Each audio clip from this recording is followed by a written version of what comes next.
Пані та панове, 36-й день російського вторгнення і 9-й рік війни Російської Федерації проти України. Мене звати Андрій Шевченко, від імені команди Медіа-центру Україна.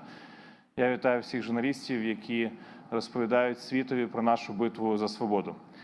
Наш сьогоднішній гість – це Ірина Верещук, віце-прем'єр-міністр України з питань реінтеграції окупованих територій. Пані Ірино, доброго здоров'я. Давайте розпочнемо з гуманітарних коридорів. У вас є щоденна місія давати надію. The mission to provide hope to those who are trying to get out of the blockaded or occupied cities and villages. And unfortunately, there's less and less hope every day, less than we would like. What's the situation today? Today we're working on main corridors Mariupol-Zaporizhzhia. You know, and Mariupol is a humanitarian disaster. It's a planetary humanitarian disaster. Online live, you can see people. You can see the disastrous effects of the airstrikes by the Russian occupiers at the civilian infrastructure, killing women and children. Our goal is, you're very right. Our goal is to open a humanitarian corridor and help people survive, especially the civilians, the women, the children, the elderly. Today, as of 12:30, we have 45 buses moving from Zaporizhzhia to Berdyansk. As of this moment, they are at a checkpoint in Vasilivka, and the Russian Federation once again is not letting them through. Repeatedly, we demand and we call the entire world community to focus and help people get out from occupied, blockaded Mariupol. Pani Iryna, Deputy Prime Minister, if you look at the experience that we have today, what is the difficulty? What is the problem with these humanitarian corridors? Why is it so difficult to execute these humanitarian operations that the common sense would say would allow, would make much easier?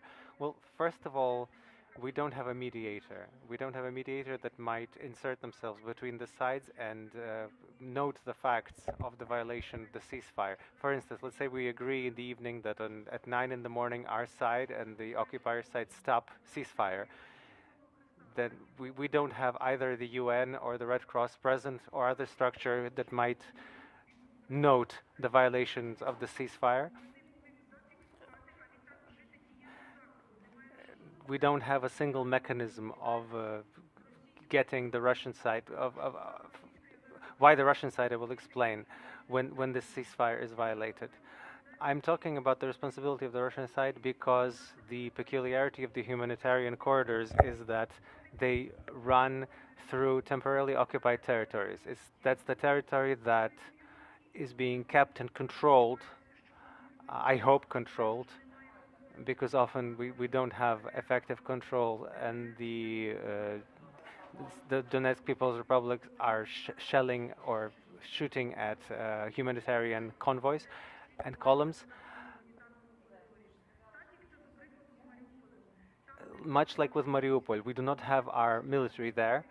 We cannot open or not open fire. So this is exclusively the responsibility of the Russian Federation. And every day this corridor is being sabotaged. We see suffering and fear of the civilians who we cannot get out of this hell created by Putin for our people. I would like to add for the Ukrainian and international journalists that this isn't just the desire of our side. These situations are described by international humanitarian law, and when Russia, as the side that is controlling the occupied territories, are precluding the civilians to leave safely, this is a violation of international humanitarian law, which Russia has agreed to honor. The Russian Federation has agreed to honor. We have questions in the room. Yes. Thank you. Hello, Michal Potocki, journalist from Poland. I have two questions, if I may. First one has to do with Mariupol. Do we know the number of people left behind still in Mariupol? How many have been evacuated to Ukraine-controlled territory, and how many have been deported to the Russian Federation or the so-called Donetsk People's Republic? This is as far as Mariupol. And now Russian war crimes. I know that you note these and collect this data. What kind of statistics are we looking at? What's going to happen to this data later? And can we talk of can we say that in some directions of the Russian aggression there's more of them or less of them, or is there no difference? Thank you. Thank you for this question. As far as Mariupol, we've managed to evacuate 75,000 people. About these were rough numbers, but we're talking about in that ballpark. Now, as to those who remain and need evacuation, we are immediate evacuation. That's about another 100,000 people. Disabled people, elderly people, women, children. They really need our help and the world's help. When we say and when we talk about people being deported, about Ukrainian citizens and orphans, residents of elderly homes deported to Russia, we're talking about 45,000 people. Question, yes. Sorry. There was a second question. Sorry. Yes. Yes. So the second question had to do with the war crimes that we note. I would like to you to turn to the prosecutor general, because they are the ones who give comments on the war crimes and the qualifications that they use to note these war crimes, because there are several articles of the international conventions that have been violated. But in terms of your second question as to what territories we have the most, well, wherever we have occupation, we have the most war crimes. We have to talk about sex crimes. I have to mention them because there's so many of them that we can no longer. It's very difficult to even talk about. Our women are being abused, our children are being abused, our women being abused, and this has to be known worldwide. We now have survivors' testimony. Survivors of sexual violence, women who have been raped, and I would like to ask people to note this as well, to talk about this, and of course the guilty will be held responsible with our help and yours.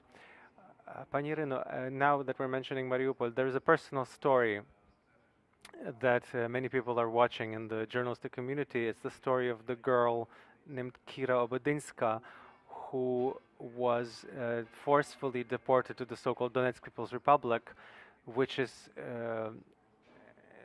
this is of course threatens that she might be kidnapped or moved further in some unknown direction. Do you have any news on this story and what can be done?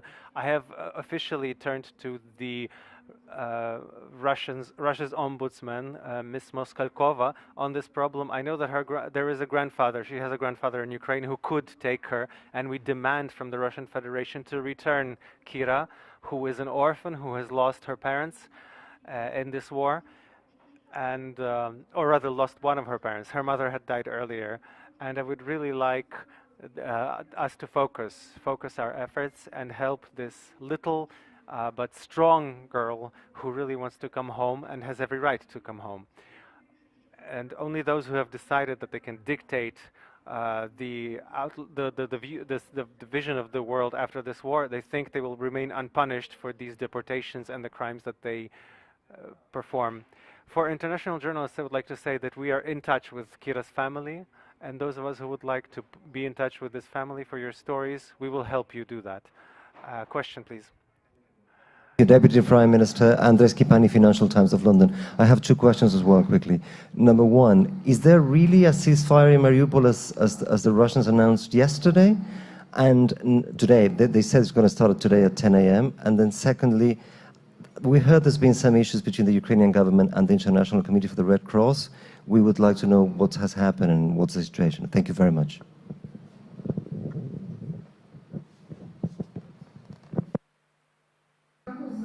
Thank you for your question. So, as for your first question, there is no ceasefire in Mariupol itself. The enemy continues to perform airstrikes, destroy infrastructure that still remains in Mariupol, trying to destroy all living things. We're talking about the corridor. We're talking the corridor from Zaporizhzhia to Berdyansk. This is the corridor we use to evacuate people. So, in this segment, we have a ceasefire. But again, this is purely dependent on Russia, because we do not have our groups and our military there.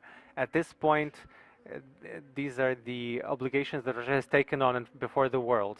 Russia has guaranteed that they would allow us to evacuate people. We will see what the results will be in the evening of these guarantees. And in answering to answer your second question, as far as the Red Cross is concerned, our problems with our beef with the International Red Cross is the following. We have many international organizations that can help and do this, for which we are very grateful with humanitarian aid. We have many who can help with food, with medicine, with water, with hygiene needs, all basic necessities. And again, I'm very grateful for this. We have had over 160,000 tons of humanitarian aid from various international organizations, from countries like Poland, Lithuania, Estonia. I won't mention the entire list because there's many of them. Again, we're very grateful. From the Red Cross, we demand that they observe their mandate, their main mandate, which other organizations do not have. This is an exclusive competence of the Red Cross, is humanitarian corridors, which have to be ensured through the Red Cross, through informing and guaranteeing ceasefire, and treatment of prisoners. We have no access and have no information about our prisoners of war, which is why we turn to the Red Cross, so that they perform the steps, take the steps that will help us find out the conditions of the prisoners of war, where they are, the lists of civilians. We have many kidnapped and essentially hostage civilians. All of this has to be done by the Red Cross. And when the Red Cross then says that they have given us 500 tons of aid, we're grateful, and we know that it's a lot of work, but they have to do something else. As I've mentioned, humanitarian corridors and prisoners, the missing and those whom we called killed in action. That's what the Red Cross has to do. Yes. Microphone, please. Microphone, будь ласка. So there's a clarification. First, you said there's no ceasefire in Mariupol, but then you said, is there a ceasefire only in the humanitarian corridor? That's what I didn't understand. Yes, only in this segment from Zaporizhzhia to Berdyansk. From Berdyansk is 80 kilometers to Mariupol, and Mariupol, they're still fighting in Mariupol. We cannot, and we do not have access to Mariupol. We can only reach Berdyansk, which is why this is where I end. I say, I can tell you clearly, this is where we have access. So far, there's a ceasefire. It's being kept up to Berdyansk. Beyond that, no. I have a clarification on the Red Cross. What are these international organizations answering to you? Why can they not perform the mandate that the world expects them to perform? Because Russia is irresponsible. Russia is not keeping to the obligations that they have taken on before the international community, and they cannot influence Russia. When we ask what sort of mechanisms the humanitarian law has, if one of the sides, I'm not naming names, I'm looking through the eyes of the International Red Cross, what if one of the sides violates the obligations taken on? This is the problem. There is no power to force Russia to execute, to perform, to adhere to international humanitarian law. Next question, please. Antonia Mastrobuoni for the Italian daily La Repubblica. Could you update us about the situation in Chernobyl? Because we heard this morning that buses were full of contaminated soldiers were sent to Belarus, and there's also a turnover of the workers in Chernobyl. So could you update us about the situation? And the second question is about Odessa. Do you think that Odessa might be soon under fire? Thank you very much.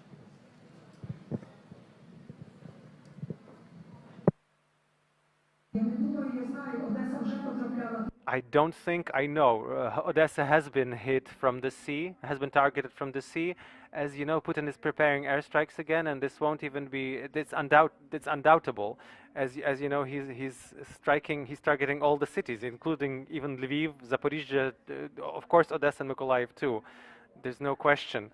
Now, as for your first question, as for the Chernobyl nuclear power station, yes, there's a catastrophic situation with the irresponsibility of Russian military, who have essentially taken the employees of the power plant hostage. You know, for over 600 hours, the group was there. This violates all the rules about security, and I hope that the International Nuclear Energy Agency will take the steps that need to be taken. Our collective was there in the Chernobyl. Recently, we had a changed shift, and 50 people have started their shift, have basically becoming hostages of the Russian occupying forces that are holding the Chernobyl power plant. I will tell you more. The security organization and the general staff have found that they have weapons stores, the Russians have weapons stores directly in the vicinity of the power plant.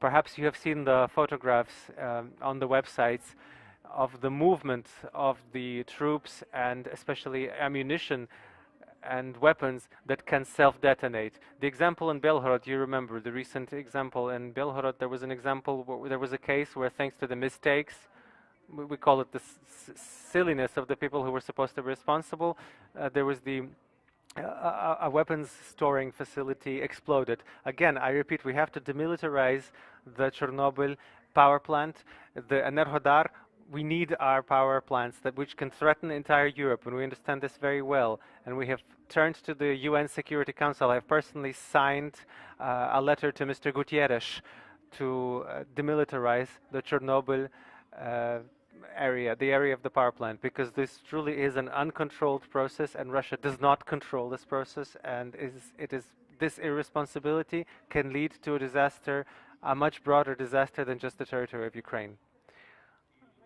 And I would like to add that there is a separate thread of this chaotic or sometimes directed movements of the Russian troops in the elimination zone.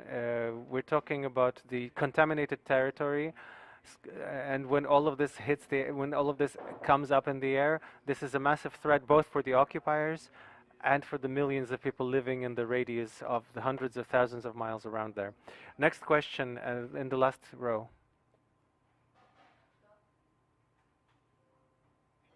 So could I ask you for your response to reports from British intelligence that Vladimir Putin's generals might be lying to him about quite how badly Russia's military is doing on the ground in Ukraine? And do you think that that might be informing the Russian approach to negotiations?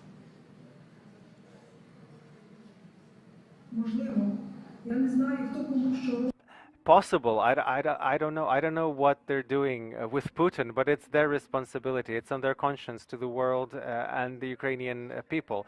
We're only interested in how soon we, with the entire civilized world, can stop Putin and his aggression, because you know, aggression is not being done just by Putin. I cannot accept the idea that the Russian people do not understand or do not see. I refuse the idea that people cannot see on the internet all of the wounded, all of the people who are dying without water in Mariupol in the 21st century, and that they won't let us convey humanitarian aid.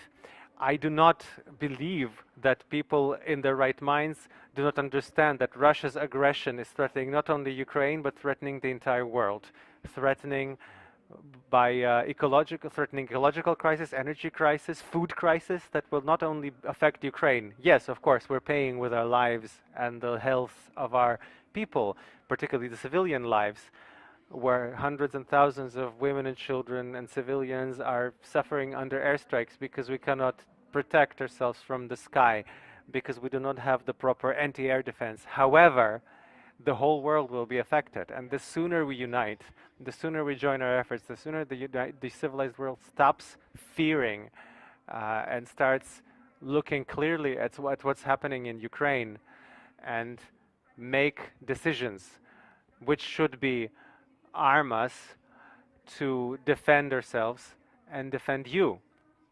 Introduce sanctions that will stop the funding of the army in Russia, as well as ensure that the people who are making these, who are taking these criminal decisions stand trial. That's what the world should do, and that's when, believe us, This will help not only us, but also all of you. More questions? Speaks excellent English. I don't suppose she could give us a summary of her answer in English. Is that possible? Let's ask her.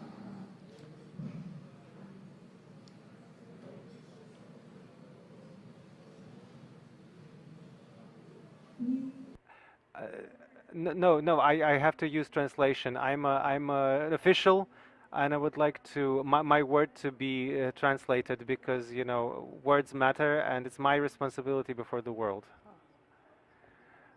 Next question, and this will be the last question of this briefing. And for journalists, we have the opportunity for literal simultaneous interpreting, both written and spoken. You have this opportunity. Thank you for this opportunity. Again, this is Michal Potocki. Another question. There was a proposal, I think a French proposal, a few days ago about Mariupol to send by sea, to send a ship by sea to ensure evacuation of citizens. I understand that this hasn't materialized. I don't know if this is because of Russian blockade or if the port has been destroyed. Why has this not happened? Thank you. Thank you. I'll tell you that it wasn't just this initiative. There were many other initiatives. Erdogan and Xi Jinping and President Macron, many people have spoken. The Pope and other churches have all mentioned, you know, the Greeks, the Poles have all turned with the request and said that they would guarantee and help the evacuation of the people. But Putin has remained inexorable. This is another argument showing us who we're dealing with and who's fighting with us. There are no shades of gray here. There are no shades of gray or decisions. It's either us or them. And so I ask you, thank you, Pan Michał, and the entire Polish people for the support that you have been giving us. But you understand, you are very clear about what Putin's Russia is today. But it's very important that the rest of the civilized world understand this as well. It's very important that we have unity around the world's unity. We will continue to fight, and we will definitely win. Thank you all. Pani Iryna, thank you for your valuable time in these dramatic days. Thank you. Thank you, and to our guests. Reinforce that we are going to have a special